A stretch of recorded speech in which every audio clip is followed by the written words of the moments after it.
Hey everybody, how we doing today? So, time to retire the old rods and reels. Before I do though, I kind of want to just do a quick overview on them, give you a quick rundown since I put them through the ringer. I mean, basically 4 years of Key West fishing on a kayak that gets them saturated every time they go out and catching everything from 0 to a couple hundred pounds. And that's 3, 4, 5 days a week. I would call that kind of commercial level or even like a guide boat level abuse. So these guys survived it, so I kind of want to take them out on a bank. What I'm using for reels is the Penn Conflict. They are a saltwater based reel. They're kind of, I would say, like a medium level reel with like a $50 combo from Kmart being entry level to the blister pack ones that you can get for like 50 to 75 where it's just the reel and decent, and then these ones where you can get between 100 and 150 where every major reel manufacturer has that kind of moderate levels, entry level saltwater, moderate level freshwater, and that's kind of what these were. Pretty good drags, 15 pounds, I think 20 on the big ones, made for braid, but worked really well.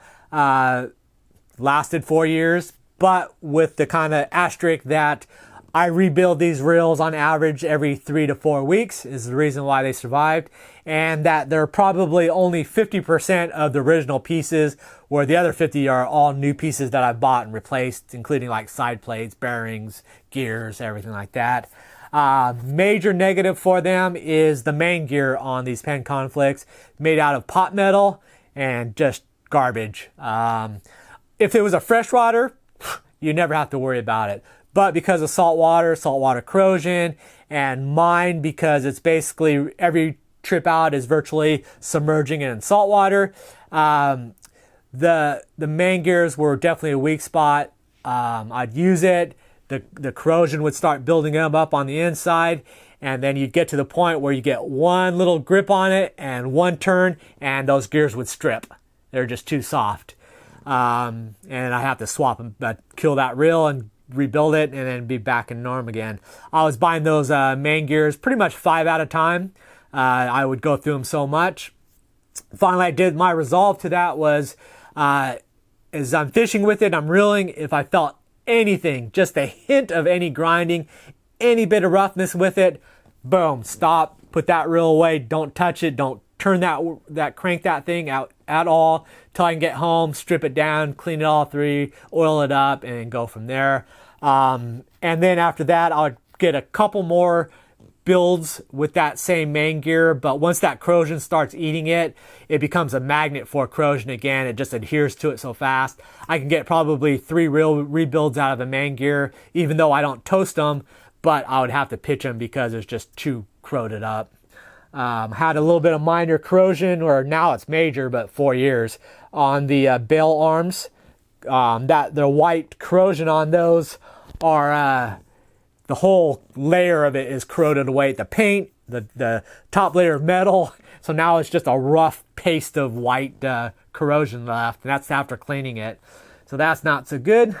But other than that, all the other major pieces still stayed good. I've never swapped out the drag washers on them. Those survived really well. And yeah, very happy with those. The rods I use are the Shimano Teramar. Highly recommend those. The best part of those is, well, one is the reliability, but 2 is that there's so many options that you could really go through and figure out what target species you're going to go after, what line weights you're going to use, what baits or artificials you're going to use, what style of fishing you're going to use. Like I said, the braided line that you're going to use, and you could take that information and pick out all the different varieties to get one of the Teramars that fits that and matches perfectly with that reel size, and you got a perfect matched combo there, just like if someone hand built it for you. So that's what was really nice. They've really held up. I am having the light one. I pretty much wasted all the single foot guides on them. They just corrode away and break. The heavy duty one, I've only ever had to replace one, and that was a couple weeks ago. It uses the Fuji dual foot, so they tend to be a lot heavier and bigger, so it lasts a little longer. The light one is delaminating really badly, so, but I never really cared about that much. My other light tackle was Calico Jack, and that was like the Teramar was a medium heavy. The Calico Jack was a medium light, or was a straight medium, but it was also, instead of a 7 foot, it was 7.5, and that was strictly for casting. Being able to cast a small crab, a live shrimp, a small jig head, my little paddle tails, match it with my 10-pound braid, and I can cast a mile. And that's primarily what the reasoning for that. And then my 7 foot heavy Teramar, just a workhorse for everything bigger. Big tarpon, the sharks, offshore, amberjacks, tunas, bottom fishing with it for the grouper, muttons. So that was a huge workforce for those bigger style fish. One beneficial things of having the mated light tackle, like the 4000 series reels, is that I bought spare spools for each of them. So I basically had 4 reels out of 2 because I could just swap out the spools. So I kept a 10-pound braid, 15-pound braid, 20-pound braid, and 15-pound pink Andes mono for yellowtails. So I just switch out the spool, and then I had a brand new setup. So that was really exceptional to wear. For the conventional, the Trevalas, just like the Teramaras, highly recommend. Wide range, but just that parabolic action. They're lightweight. They're made for vertical jigging, but I used it as a bottom rod because they're just almost like an ugly stick, unbreakable. Just a brutal workhorse. The extra heavy I donated to the ocean. Just that was my amberjack off the wrecks, is 90% of why I got it. But then I could use it for pulling groupers and sharks and anything big. The reel I use is the Shimano Torium 16, the original. Another workhorse, didn't have any problems with it. Only thing I've changed on it was I burned out the drags on them. And I put the updated heavy duty ones on it, and the clutch dog on it died on me, wore out, which keeps it from reversing. The rest of it is just rebuild probably every 3 months, and it keeps on cranking. Enough so I bought one as a direct replacement of the one I lost, and then I was going to go to the HG, which is the new updated one. Not a lot of difference to it, but the guy sent me another one of the older ones, but then instead of sending it back, he gave me a great deal on it. So now I have 2 of the older ones, but I'm that happy with them. I don't care. I'll keep those. So those are all my units I've been running this last 4 years. Yeah, totally highly recommend them. They crank out. I put a lot of abuse on them. I catch a lot of fish on them. They're out in the horrible conditions of corrosion from saltwater, sun, and all I do is I hose them down after every trip. That's just one beneficial thing I do. And then I have the ability to rebuild all of these 4 of these reels very easily, 10 minutes at most. So that's held the longevity. But that's my old and reliable. I think what I'm going to do is I'm going to do a good work through them, clean up the stuff, replace the old bales and stuff, the corroded parts, clean them up really well, and then just have them as good backups that I know anytime I need them, I could use them. So let's check out my new stuff. All right, let me introduce you to the new Key West kayak fishing rod and reel arsenal. Starting off with the spinning reels, I am going to go with the Quantum Cabos for my spinning reels. The reason for that is that model specifically is just a well-regarded with the local fishing guys, commercial guys, the rod and reel places. Really good reviews. And it's not like a new technology that's just come out or anything. They're out 5-10 years, that model. And that's kind of what I like. It's just a very reliable, solid, proven combination there. So I've got a 4000, 5000, 6000 series. So that's what I'll be playing with there. For my conventional, sticking with my Shimano Torium 16. Can't beat it, so sticking with it. The rods. These rods are custom, hand-built Esky rods. They're not only custom because they're hand-built by Esky, but also they are a 100% carbon rod. Now, we're not talking carbon fiber bass rods. This is a 100% through and through, non-tube, just a solid carbon rod. Bunch of carbon pellets put in a machine, heated up to a certain point, extruded out into a rod. That rod's cut down, put on a CNC machine, tapered down, and then Esky Rods gets the blanks, and they go through and produce the actual custom rods. Take a look. There's just none of the manufacturers, the main companies are making them. They're the only one in the US and probably in the world making these 100% carbon rods. They've been doing it for a little over 2 years. And on that whole time, it's just been really as prototyping it and figuring things out and to getting to the point where they're at. Because you're dealing with 100% carbon. They had to figure out how to work with the adhesives for the butts, the reel seats, the grips, the right way to wrap the guides so that they stayed, and all that research and development to get those right. On top of that, figuring out all the different actions so that they could build a rod to a customer's specifications.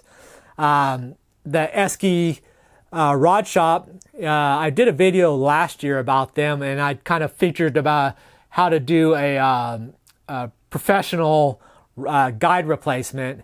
And then I also did a little bit about their shop in general. But not only do they build custom rods, but they also repair rods, repair reels. They also do archery equipment. And it's Dave and Harrison Esky, and they're long-term conchs, meaning they're born and raised here in the Key West. Dave's been building rods for 35, 40 years.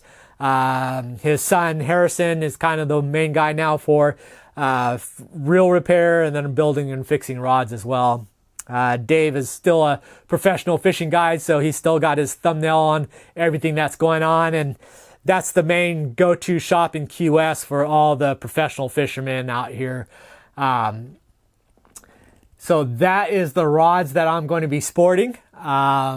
Very excited to see what they do. Since this is all new setups, brand new reels I've never played with, all new rods that I've never played with, I'm not going to go, oh, this is the greatest stuff ever, you should buy it, because it's just, I have no clue. So that's what I'm going to be working on.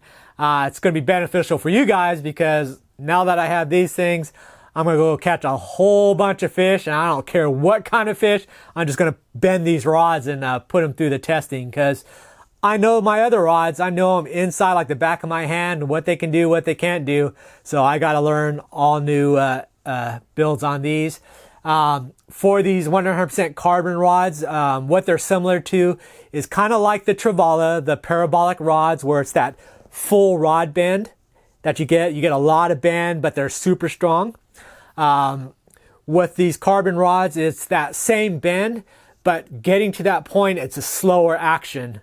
Okay, so it's a little bit more constant pressure to get to that equivalent bend. It's not so quick and floppy to get to that end result like the Trevalas are. And that's the main reason why they're going with these carbon rods. Is down here, the main fishermen, the guides, the commercial guides, the people that live down here for the fishing, fish a lot, and they fish hard. And like I always tell before, there's no fences around here. And when customers generally want to catch fish, but the bigger the better. So even though they might be targeting small, big stuff shows up, they want to play with them. And the standard graphite fiberglass rods just don't last, as you can see with my other rods. So that's why they've kind of gone towards these carbon rods, because their durability is just amazing. They've, like I said, they've been testing it for the last couple of years. All the main professional, not all of them, but a lot of the main professional guides down here are sporting these Esky rods. So they've been out for a while. Some of them are testing, some of them are just totally switching over. Yeah, so if you come down here, want to check them out, you can always, if you get a guide, you might see them there. I'll have them. If you want to check out the shop, I'll put the information here. Check out the other video as well, or also in the information down below. But otherwise, that's what you're going to see me using here going forward. Like I said, I'll get into more formal detail later on after I know what I'm talking about and get to play with them a bit. But for now, that's the QS kayak fishing arsenal. I'm going to be testing out a bunch of different varieties till I get something that fits my fishing style. So I'm going to be doing a bunch of different ones. So that'll be fun to play with. So anyways, thanks for watching, and look forward to some more videos. Bye.